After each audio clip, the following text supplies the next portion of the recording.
ಅದ್ರ ಅರ್ಥ ಅವ್ನ 50 ಲಕ್ಷ ಕೇಳಿದಾಗ ಕೋರ್ಟ್ ಕೊಡ್ಬೋದಿತ್ತು. ಯಾಕೆ ಕೊಡ್ಲಿಲ್ಲ?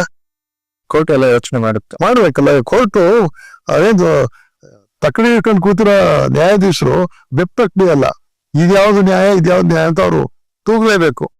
ತೂಗ್ದಾಗ ಇವನ್ ಪರವಾಗಿ ಮಾಡಂಥದ್ದು ಯಾರ್ಯಾರು ಇದ್ರು ಯಾವ್ದು ಕರ್ಣನ್ಗೆ ಎಲ್ಲ ವಿರೋಧಿಗಳಾದಂಗೆ ಅದು ಬ್ರೂಟಸ್ ಅವನ ಜೂಲಿಯಸ್ ಸೀಸರ್ನ ಹಿಡಿದು ಹಾಕಿದಾಗೆ ಈ ತರ ದ್ರೋಹ ಆಗುತ್ತೆ.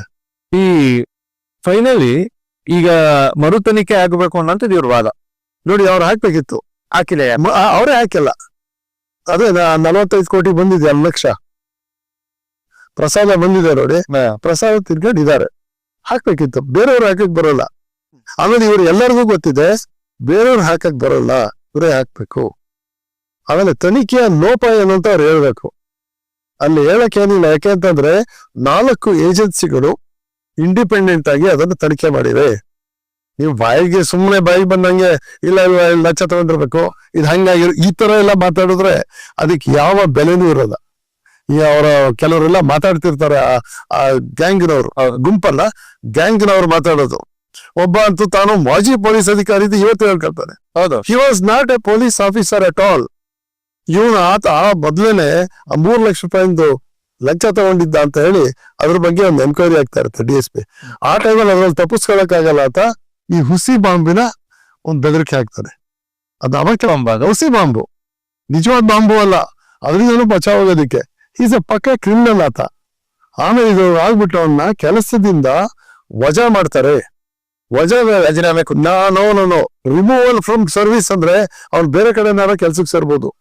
ಈಸ್ ಎ ಪಕ್ಕಾ criminal, he is unfit to become a police officer. ಇವನು ಇಲಾಖೆ ಒಂದು ದೊಡ್ಡ ಪ್ರವಾದ ಅಂತ ಹೇಳಿ ಬಿಸಾಡೋದು ಅತ್ಲಾಗಿ. ಅಲ್ಲಿಂದ ಬಂದು ರಾಜಕೀಯ, ಆಮೇಲೆ ಅಲ್ಲಿ ರಾಜಕೀಯ ಮಾಡಿ BJP ಅವ್ರೇನೋ ಒಂದ್ ಜಾಗ ಕೊಟ್ಟಿದ್ರು, ಅಲ್ಲೂ ಕರಪ್ಷನ್ ಮಾಡಿ ಈಗ ಅವನಿಗೆ ನಿಶ್ಚಿತ ಉದ್ಯೋಗ ಇಲ್ಲ. ಅಲ್ಲಿ ಬಂದು ಪರಾನ್ನ ಪುಷ್ಟದಾಗಿ ಬೆಳೀತಾ ಇದ್ದಾನೆ. ಏನಿದೆ ಅವನಿಗೆ ಕೆಲಸ? ಕೂತ್ಕೊಂಡು ಬೈಯೋದೇ ಕೆಲ್ಸನಾ?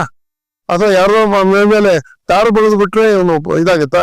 ಇದು ಸೌಜನ್ಯದ ಬಗ್ಗೆ ಏನಿದೆ ಇವನಿಗೆ? ಮಾತೆತ್ತಿದ್ರೆ ಸೌಜನ್ಯದ ಇಶ್ಯೂ ಸ್ಟಾರ್ಟ್ ಮಾಡ್ತಾರೆ.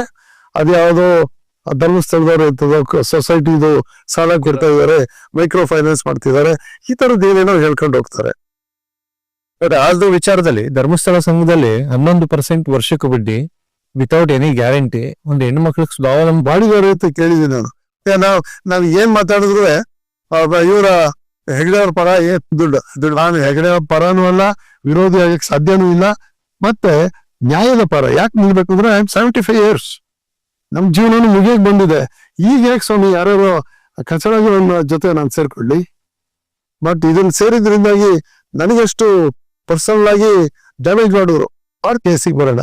ಇವ್ರೇನು ಅಂತಂದ್ರೆ ಯಾರು ಇದರ ಪರವಾಗಿ ನಿಲ್ತಾರೆ ಅವ್ರ ಮೇಲೆ ಇಲ್ಲದ ತೇಜೋವಧೆ ಮಾಡ್ಕೊಂಡು ಇವರ ಇನ್ನೊಂದ್ಸರಿ ಇವ್ರ ಸುದ್ದಿಗೆ ಬರಬಾರ್ದು ಅಂತ. ಇದು ಇವರ ಸ್ಟ್ರಾಟಜಿ. ಮೇಯ್ನ್ ಆಗಿ ಅಲ್ಲಿ ಗಿಡಿಗಂಟು ಸಿಗ್ಬೇಕು. ನಿತ್ಯಾನಂದನ್ ಕೇಸಲ್ಲಿ 10 ಲಕ್ಷ ತಗೊಂಡಿದ್ದಾನೆ ಅನ್ನೋದು ಒಂದು ಆಪಾದನೆ ಇದೆ ಒಳ್ಳೆ. ಹೌದೌದು. ಆಮೇಲೆ ಮುರುಘರಾಜೇಂದ್ರ ಸ್ವಾಮೀಜಿದು 3 ಕೋಟಿ ಡಿಮ್ಯಾಂಡ್ ಮಾಡಿದ್ದು. ಇದಕ್ ಬೇಕಾದ್ರೆ ನೀವು ಅದಕ್ಕೆ ಸಂಬಂಧಪಟ್ಟಂತ MLA ಅಥವಾ ಅವ್ರ ಮಾವ ದೊಡ್ಡವ್ರು ಇಂಥವ್ರನ್ನೆಲ್ಲ ಕೇಳ್ಬೋದು ಏನೇನ್ ನಡೆದಿತ್ತು ಅಂತೇಳಿ. ಇದೇನಂತಾರ ಅವ್ರು ಹಿಡಿದ್ರೆ ವಾಪಸ್ ಅವ್ರು ತಿರುಗಿಸ್ಕೊಳಕ್ಕಾಗಲ್ಲ. ಎದುರುಗಡೆ ಭಕ್ತರ ಎದುರುಗಡೆಯಿಂದ ಮರ್ಯಾದೆ ಹೋಗುತ್ತೆ ಅಂತ ಹೇಳಿ ಮತ್ತೆ ದುಡ್ಡು ಕೊಟ್ಬಿಡ್ತಾರೆ. ಇವ್ರೇನ್ ಕಳ್ಕೊಳ್ಳೋದಿದೆ?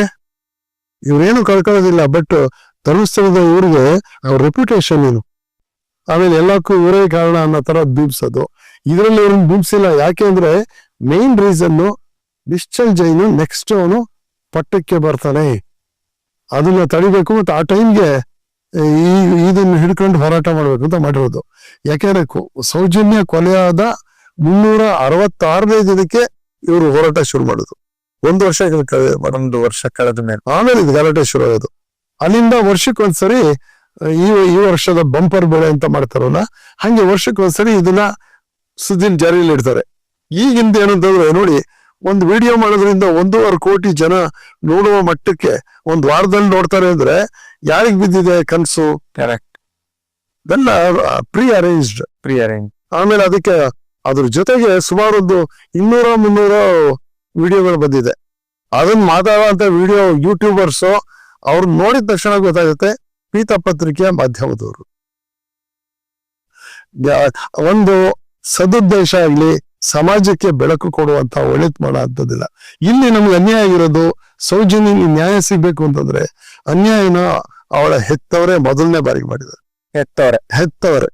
ಎರಡನೇದು ಇವರು ಕಲಿಕೆಯ ಮೊದಲ ಹಂತದಲ್ಲಾದಂತ ಪ್ರಮಾದ ಅದೇ ರಿಪೇರಿ ಮಾಡಕ್ ಆಗದೇ ಇಲ್ಲ.